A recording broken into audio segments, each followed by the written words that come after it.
I recently watched the documentary on Elizabeth Holmes, the founder of Theranos, who was widely regarded as some wunderkind who was going to revolutionize the medical industry and was revered as a Silicon Valley genius. And then eventually it came out that she was a fraud and that she was pushing fraudulent technology that didn't actually exist, and she was just making uh, leading people along, essentially running a sort of pyramid scheme all the while. And the documentary, was very well made. It was from a couple of years ago. I'm a little behind the curve on this story, and I started to think to myself, as I often do these days, well, this fraud is being exposed here by this documentary. Who is doing the exposure? What is the system that is creating this media that is exposing this fraud? And then I thought to myself, if you watch the documentary, or if you just know about Elizabeth Holmes, you know that she had all kinds of powerful, really powerful people within the system, well-connected people on her side, singing her praises, people from both sides of the political aisle. But she was especially in bed with the current administration, which was the Obama administration. But it was, it was not a partisan thing. She had people from both Democrats and Republicans, but everybody who was again connected and powerful within the system. How was she able to make these kinds of connections at age 19, age 20, age 21, whenever it was that she first came on the scene, taking the world by storm in this way? Very peculiar person, very strange mannerisms. Well, so what else is new? I mean, look at all these other people who come out of nowhere and become world dominating oligarchs. Zuckerberg. Elizabeth Holmes is somebody who, if you saw a picture of her, you didn't know who she was, you would think, well, she's a very pretty girl. Blonde hair, blue eyes, very striking look. But when you see her in action, there's something very peculiar about her. They say that there was a way that she pitched her voice, and I've never been one to believe that this whole everyone shown to you by the media who seems to be a woman is actually a man, kind of thing that seems to be out there. That seems to be something that a lot of people tend to believe in. I've always found that to be, there's no disproving anything like that definitively, but I've just never found it that compelling, because we all have, masculine and feminine traits, So if there's a woman out there who's taller and who's got a squarer jaw or broader shoulders or smaller breasts, I don't automatically think to myself, oh, she must actually be a man. Not that I would put it past the people, in charge, or Hollywood or elsewhere, to do those kinds of things. I just don't see it as the likeliest explanation, because there's always variation in as far as sexual traits that we have, whether male or female. We're all on a spectrum of sorts. There's really manly men like me, and then there are prettier boys who have slightly more feminine traits. But not everyone can be just balls to the wall masculine the way that I am. So That's just the way it is.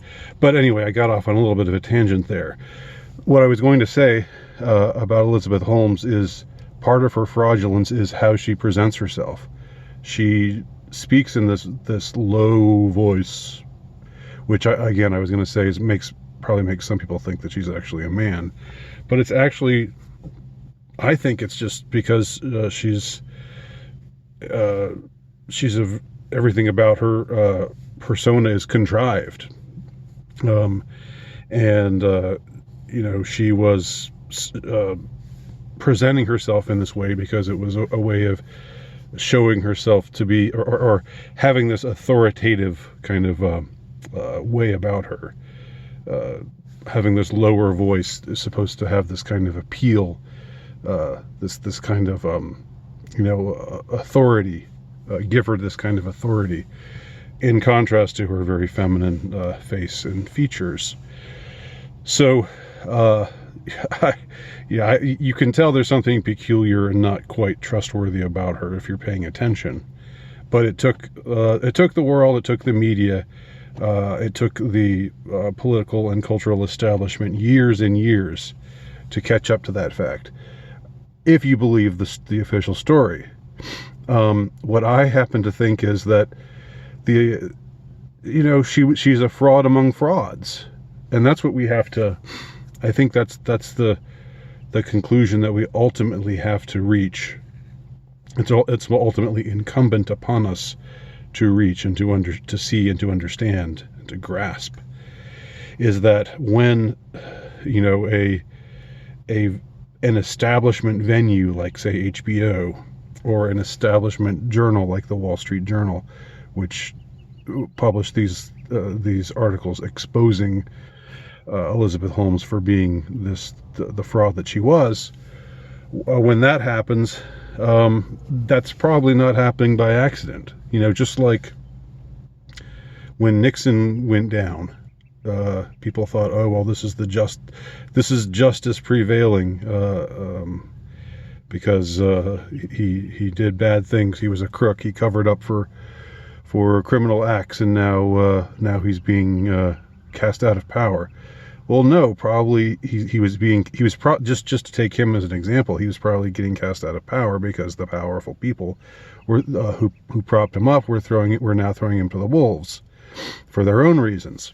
That's probably the same thing that happened to Elizabeth Holmes. I mean, you're going to tell me that Elizabeth Holmes is a fraud, but Zuckerberg, et al., the rest of them out there that are, the kind of people who are pushing and pimping these notions, these kinds of ideas, these kinds of explanations for things, that are actually upholding these things that we're supposed to believe to be true, that just fall apart the closer you look at them, that are selling us this joke, for example, of a pandemic, so-called pandemic, that are selling us this joke of a so-called election, free and fair election, that are selling us this joke of a free and impartial media. It's all nonsense. It's all smoke and mirrors. It's all lies. It's all fraud. And I think when you get to that kind of high echelon, I don't know on whose shoulders she stood to be this 19-year-old college dropout from Stanford to suddenly ascend to these heights.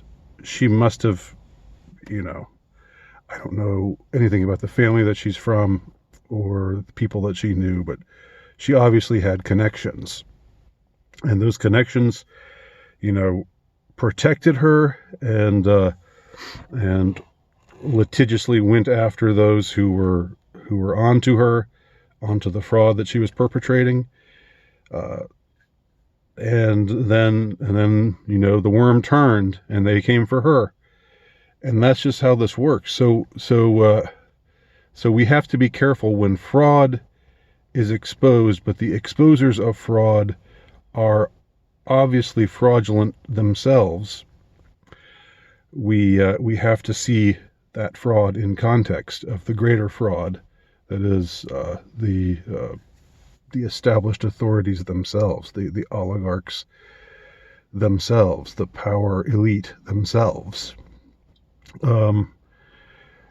With them, Elizabeth Holmes is just one tiny fraud among an entire constellation of frauds, and they all need to go down. They all need to go down hard.